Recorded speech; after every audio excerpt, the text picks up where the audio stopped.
మొదట తీసుకున్న 50,000 ఎకరాల్లోనే రోడ్లు, కేవలం రోడ్లు, కరెంటు, డ్రైనేజ్ అంటే సీవరేజ్, వాటర్, వీటి కల్పనకి అయ్యే ఖర్చు చంద్రబాబు నాయుడు గారి స్వయాన లెక్కల ప్రకారమే.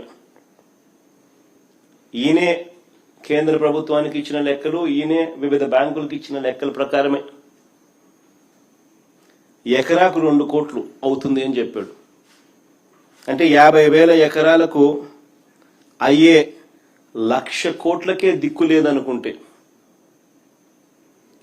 1,00,000 కోట్లకే దిక్కు లేదనుకుంటే ఇప్పుడు సడన్ గా మరో 50,000 ఎకరాలు దీనికి అదనంగా అయ్యే ఖర్చు, దీనికి సడన్ గా అదనంగా మరో 50,000 ఎకరాలు యాడ్ చేస్తున్నాడు.